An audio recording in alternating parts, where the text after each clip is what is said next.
मनुष्य चाहे कितना भी प्रयास क्यों ना कर ले, कितना भी प्रयत्न क्यों ना कर ले, उसे अपने कर्मों का फल तो भोगना ही पड़ता है। चाहे मनुष्य कितना ही प्रयत्न कर ले, लेकिन वह कभी अपने कर्मों से बच नहीं सकता। जैसी करनी वैसी भरनी, यह वाक्य तो आपने सुना ही होगा। अर्थात जैसे आप कर्म करोगे वैसा ही आपको फल भी प्राप्त होगा। लेकिन मेरा एक प्रश्न है, क्या आप इस बात पर यकीन करते हैं कि जैसा आप कर्म करेंगे वैसा ही आपको फल भी मिलेगा? अब आप में से अधिकतर लोगों के मन में यह प्रश्न जरूर उठ रहा होगा, क्योंकि इसमें पूछने वाली बात क्या है? ये तो सत्य ही है कि जैसे हम कर्म करेंगे वैसा ही हमें फल भी मिलेगा। लेकिन एक बार के लिए आंखें बंद करके अपने आप से यह प्रश्न कीजिए, देखिएगा कि आपको इस प्रश्न का उत्तर स्पष्टता से नहीं मिल पाएगा। कहीं ना कहीं आपके मन में एक संशय जरूर होगा कि क्या यह बात सच है या झूठ। दोस्तों, आज इस कहानी से हम समझेंगे कर्मों का खेल। आखिर अच्छे कर्मों का फल अच्छा और बुरे कर्मों का फल बुरा कैसे होता है? बहुत समय पहले की बात है। किसी गांव में एक बहुत ही ज्ञानी पंडित रहता था। एक दिन वह अपने बचपन के दोस्त से मिलने के लिए दूसरे गांव में जा रहा था। उसका वह दोस्त बचपन से ही गूंगा और एक पैर से अपाहिज था। उस पंडित के गांव से उसके दोस्त का घर काफी दूर था। वहां जाने के लिए बीच बीच में कई सारे छोटे छोटे गांव पड़ते थे। पंडित रास्ते में अपनी धुन में चला जा रहा था। चलते चलते उसकी मुलाकात एक व्यक्ति से होती है। रास्ते में उसे एक आदमी मिलता है जो ऐसा लगता था कि वह किसी का इंतजार कर रहा था और वह भी पंडित के साथ चलने लगता है। उस आदमी को देखकर पंडित बहुत खुश हो जाता है। उसने सोचा, चलो अच्छा हुआ, साथ साथ चलने से उसका सफर आसानी से कट जाएगा। बात की शुरुआत करने के लिए उस पंडित ने उस व्यक्ति से उसका नाम पूछा तो उसने अपना नाम धर्मराज बताया। पंडित को यह नाम कुछ अजीब सा लगता है, लेकिन उसने नाम के विषय में कुछ और पूछना उचित नहीं समझा। दोनों धीरे धीरे साथ में चल रहे थे। तभी रास्ते में एक गांव आता है। गांव का प्रवेश द्वार आते ही धर्मराज ने पंडित से कहा, तुम आगे चलो, मुझे इस गांव में एक काम है, मैं तुमसे आगे मिलता हूं। पंडित ने कहा, ठीक है। वह आगे रास्ते में चल देता है। कुछ देर बाद उस गांव में खबर फैली कि एक व्यक्ति को सांड ने अपनी सींग में फंसाकर मार दिया है। जैसे ही सांड ने उस व्यक्ति को मारा, ठीक कुछ ही देर में धर्मराज पंडित के पास आ गया और फिर दोनों चलना शुरू कर देते हैं और चलते चलते एक दूसरे गांव के द्वार पर पहुंच जाते हैं। उस गांव के बाहर एक बड़ा और विशाल मंदिर बना हुआ था। वहां पर आराम करने की सुविधा काफी बढ़िया लग रही थी। पंडित के दोस्त का घर अभी वहां से बहुत दूर था और रात भी होने वाली थी। तो पंडित ने धर्मराज से कहा, रात होने वाली है, पूरे दिन चलते चलते थक भी चुके हैं और भूख भी लग रही है, तो यहाँ पर भोजन करके यहीं पर हम विश्राम कर लेते हैं, फिर सुबह के समय आराम से आगे की यात्रा जारी करेंगे। धर्मराज ने कहा, ठीक है, मुझे इस गांव में किसी को कुछ जरूरी सामान देने जाना है, तुम भोजन करके आराम करो, मैं बाद में आकर भोजन कर लूंगा। इतना कहकर वह वहां से चला जाता है। लेकिन उसके जाने के कुछ समय बाद, कुछ ही देर बाद धुआं उठता हुआ दिखाई देता है और देखते ही देखते पूरे गांव में आग लग जाती है। पंडित ने हैरानी से सोचा कि यह धर्मराज जहां भी जाता है वहां कोई ना कोई अनहोनी जरूर हो जाती है, कुछ तो गड़बड़ है इस व्यक्ति में। लेकिन पंडित ने रात्रि में धर्मराज से कुछ भी पूछना उचित नहीं समझा और वे दोनों सो गए। सुबह होते ही दोनों फिर से अपनी यात्रा शुरू कर देते हैं। कुछ देर चलने के बाद रास्ते में फिर से एक गांव आता है। धर्मराज ने फिर पंडित से कहा, आप आगे चलिए, मुझे इस गांव में अपने मित्र से मिलने जाना है, मैं अपने दोस्त से मिलने के बाद आगे रास्ते में मिलूंगा। यह कहकर धर्मराज वहां से चला गया। लेकिन पंडित इस बार आगे नहीं गया। वहीं खड़ा होकर धर्मराज को देखता रहा कि वह कहां जा रहा है और क्या करता है। तभी थोड़ी देर बाद लोगों की आवाज सुनाई देने लगी कि एक व्यक्ति को सांप ने काट लिया है और उसकी मृत्यु हो गई है। ठीक उसी समय धर्मराज फिर पंडित के पास पहुंच गया। लेकिन इस बार पंडित से रहा नहीं गया और उसने धर्मराज से पूछ ही लिया कि तुम जिस भी गांव में जाते हो वहां कोई ना कोई अनहोनी जरूर हो जाती है, क्या तुम मुझे बता सकते हो यह ऐसा क्यों हो रहा है? धर्मराज ने कहा, पंडित जी, आप तो मुझे बहुत ज्ञानी मालूम पड़े थे, इसीलिए मैं आपके साथ चलने लगा था, क्योंकि ज्ञानियों का साथ बहुत अच्छा होता है, परंतु आप अभी तक समझ नहीं पाए कि मैं कौन हूं। पंडित ने कहा, मैं समझ गया हूं, लेकिन मुझे कुछ शंका है। अगर आप ही अपना उपयुक्त परिचय दे दें तो मेरे लिए आसानी होगी। तब धर्मराज ने जवाब दिया कि मैं यमदूत हूं और यमराज की आज्ञा से उन लोगों के प्राण हरण करता हूं जिनकी उम्र पूरी हो चुकी है। हालांकि पंडित को पहले से ही इस बात की आशंका थी, फिर भी धर्मराज के मुंह से यह बातें सुनकर वह घबरा गया। लेकिन वह हिम्मत करके पूछता है कि अगर तुम सच में यमदूत हो तो मुझे बताओ, अगली मृत्यु किसकी है? धर्मराज ने जवाब दिया, अगली मृत्यु तुम्हारे उसी मित्र की है जिससे तुम मिलने जा रहे हो, और उसकी मृत्यु का कारण भी तुम ही बनोगे। ये बात सुनकर पंडित सहम गया और सोच में पड़ गया कि अगर सच में यह धर्मराज यमदूत हुआ तो उसकी बात भी सच होगी, और उसके कारण मेरे बचपन के सबसे अच्छे मित्र की मृत्यु हो जाएगी। तो सबसे अच्छा तो यही होगा कि मैं अपने मित्र से मिलने ही ना जाऊं, कम से कम मैं उसकी मृत्यु का कारण तो नहीं बनूंगा। धर्मराज ने मुस्कुराते हुए कहा, तुम जो सोच रहे हो वो सब मुझे पता है, मगर तुम्हारे अपने मित्र से मिलने ना जाने से नियति नहीं बदल जाएगी। तुम्हारे मित्र की मृत्यु तो निश्चित है, और वह अगले कुछ ही पलों में घटित होने वाली है। महाकाल के मुंह से ऐसी बातें सुनकर पंडित को झटका लगा, क्योंकि महाकाल ने पंडित के मन की बातें पढ़ ली थीं, जो कि एक सामान्य व्यक्ति के लिए संभव नहीं है। अब पंडित को विश्वास हो गया कि यह धर्मराज सचमुच में यमदूत ही है। जब पंडित को यह पूर्ण विश्वास हो गया कि धर्मराज जी यमदूत हैं तो वह घबरा गया। वह अपने मित्र की मृत्यु का कारण नहीं बनना चाहता था, इसलिए वह पलटकर अपने गांव की तरफ वापस जाने लगा। लेकिन जैसे ही पंडित वापस जाने के लिए मुड़ा, उसने देखा कि उसका मित्र तेजी से उसकी तरफ चला आ रहा है, जो कि पंडित को देखकर अत्यंत प्रसन्न दिखाई पड़ रहा था। अपने मित्र के आने की गति को देखकर पंडित को ऐसा लगा कि जैसे उसका मित्र काफी देर से उसका ही पीछा कर रहा है, लेकिन वह बचपन से ही गूंगा था और एक पैर से लंगड़ा भी था। इसीलिए ना तो वह पंडित को आवाज देकर रोक पाया था और ना ही उस तक पहुंच पा रहा था। लेकिन जैसे ही वह पंडित के पास पहुंचा, अचानक ही जमीन पर गिर पड़ी और तुरंत ही उसकी मृत्यु हो गई। पंडित हक्का बक्का होकर धर्मराज की ओर देखने लगा, जैसे कि वह पूछना चाह रहा हो कि आखिर क्या हुआ। धर्मराज पंडित के मन में उठ रहे प्रश्नों को समझ गया और बोला, तुम्हारे मित्र ने पिछले गांव में ही तुम्हें देख लिया था और वे वहीं से ही तुम्हारा पीछा कर रहा था, लेकिन गूंगा और लंगड़ा होने की वजह से वह तुम तक नहीं पहुंच पाया। उसने अपनी पूरी ताकत लगाकर तुम तक पहुंचने का प्रयास किया, लेकिन बुढ़ापे में बचपन जैसी ताकत नहीं होती, इसलिए दिल का दौरा होने के कारण उसकी मृत्यु हो गई, क्योंकि वह तुमसे मिलने के लिए अपनी सीमाओं को तोड़कर तुम्हारे पीछे भाग रहा था। इसलिए अपने मित्र की मृत्यु का कारण भी तुम ही कहलाओगे। अब पंडित को पूर्णतः यह विश्वास हो गया था कि धर्मराज एक यमदूत है और उसका कार्य जीवों के प्राण हरना है। लेकिन पंडित एक ज्ञानी व्यक्ति था, वह यह भी जानता था कि मृत्यु पर किसी का वश नहीं है, सबको एक ना एक दिन मरना ही है। यही सोचकर उसने अपने आप को संभाल लिया। लेकिन अचानक ही पंडित के मन में अपनी मृत्यु के बारे में जानने की इच्छा हुई, इसलिए उसने धर्मराज से पूछा कि जब मृत्यु मेरे दोस्त की होनी थी तो तुम शुरू से ही मेरे साथ क्यों चल रहे थे? यह प्रश्न सुनकर धर्मराज जोर से हंसा और बोला, मैं तो हर पल हर क्षण सभी के साथ चलता हूं, किंतु लोग पहचान नहीं पाते, क्योंकि लोगों के पास अपनी समस्याओं के अलावा किसी और व्यक्ति, वस्तु या घटना के बारे में सोचने समझने या उसे देखने का समय ही नहीं होता।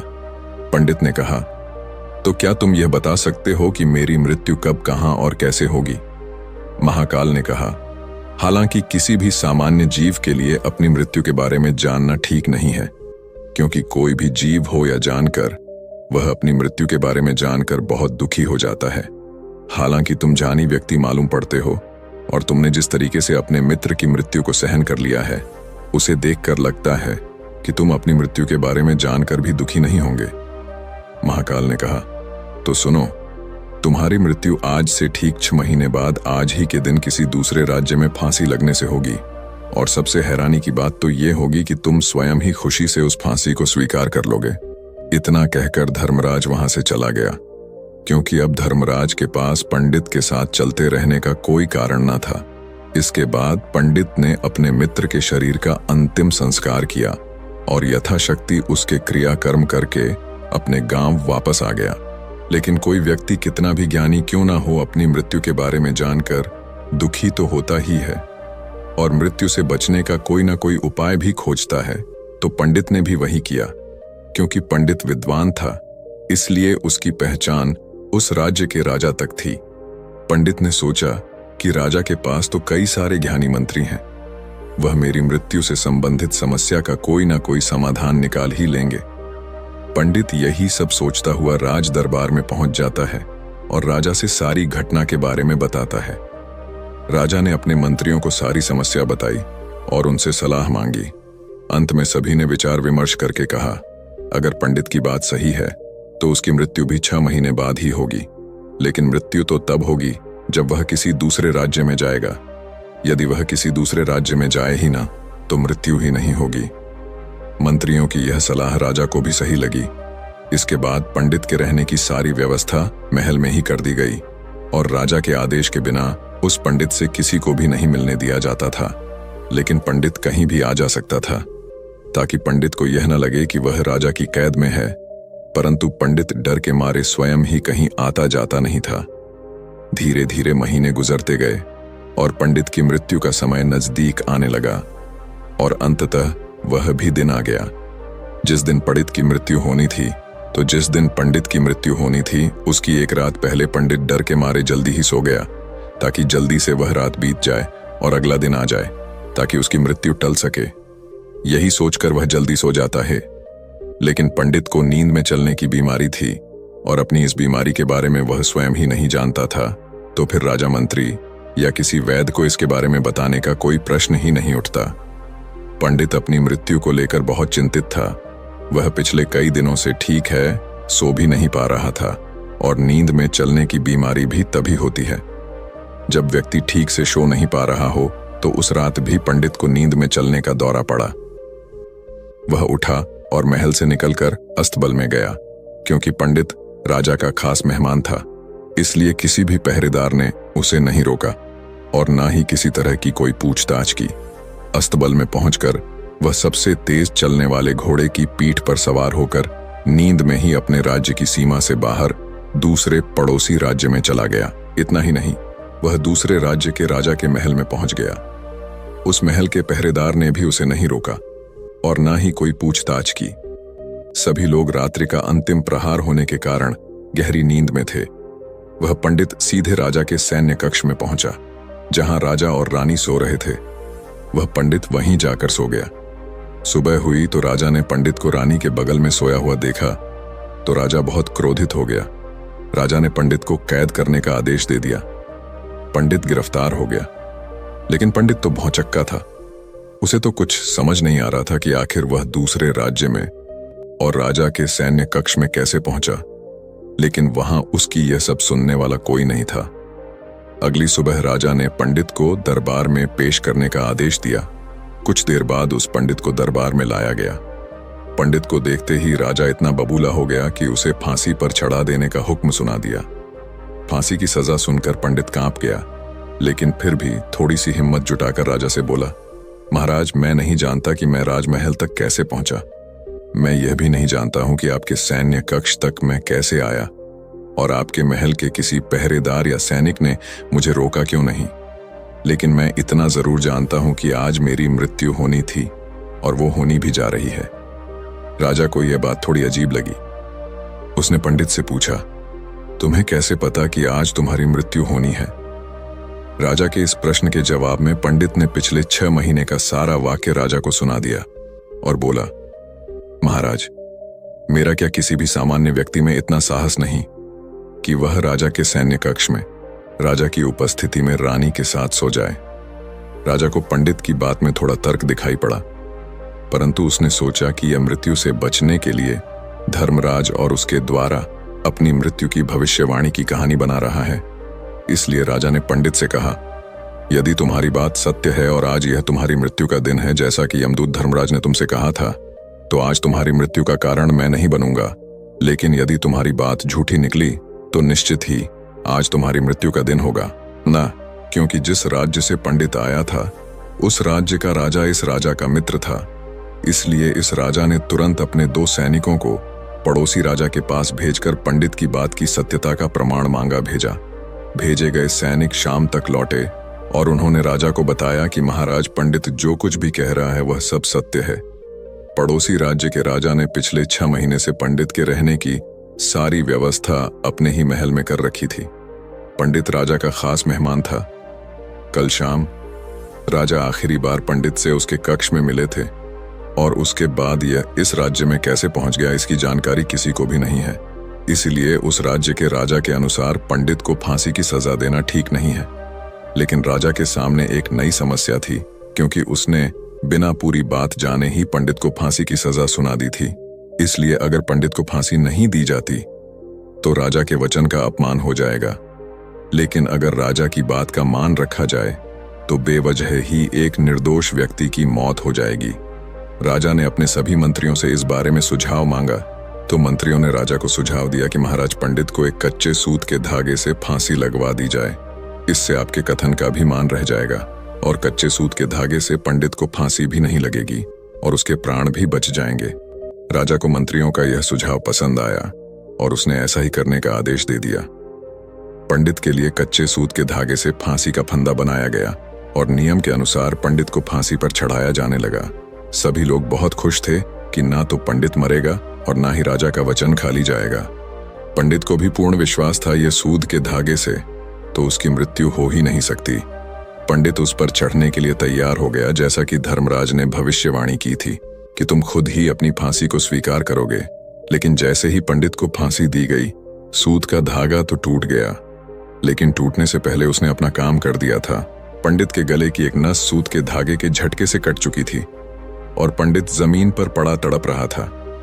उस पल उसके गले से खून की फुहार निकल रही थी और देखते ही देखते पंडित का शरीर पूरी तरह से शांत हो गया। सभी लोग आश्चर्यचकित थे और पंडित को मरता हुआ देख रहे थे। किसी को विश्वास नहीं हो रहा था कि कच्चे सूत के धागे से भी किसी इंसान की मृत्यु हो सकती है। लेकिन घटना तो घट चुकी थी। नियति ने अपना काम कर दिया था और धर्मराज की भविष्यवाणी सच हो चुकी थी। दोस्तों, श्रीमद् भागवत गीता में भगवान श्री कृष्ण ने कहा है, जो होना होता है वह होकर ही रहता है। हम चाहे कितनी ही सावधानी बरते, कितना ही उपाय कर लें, लेकिन घटना और घटना की पूरी प्रणाली पहले से ही तय होती है, जिसे हम थोड़ा सा भी इधर उधर नहीं कर सकते हैं। दोस्तों, शायद इसीलिए ईश्वर ने हमें भविष्य जानने की क्षमता नहीं दी है, ताकि हम अपने जीवन को ज्यादा बेहतर तरीके से जी सके। और यही बात उस पंडित पर भी लागू होती है। अगर पंडित ने महाकाल से अपनी मृत्यु के बारे में ना पूछा होता तो 6 महीने तक राजा के महल में कैद रहकर डर डर कर जीने की बजाय ज्यादा बेहतर जीवन जीता। दोस्तों, आपने आज के इस वीडियो से क्या सीखा वह मुझे आप कमेंट में बता सकते हैं। इसी के साथ में उम्मीद है कि आपको आज की वीडियो पसंद आई होगी, तो इस वीडियो को उस इंसान को शेयर करें जिससे यह कहानी सुनने की जरूरत है और उसी के ठीक बाद चैनल को सब्सक्राइब करें। तो चलिए फिर मिलते हैं ऐसी एक और नई वीडियो में एक नए मैसेज के साथ। तब तक के लिए अपना ख्याल रखें। धन्यवाद और नमो बुद्धाय।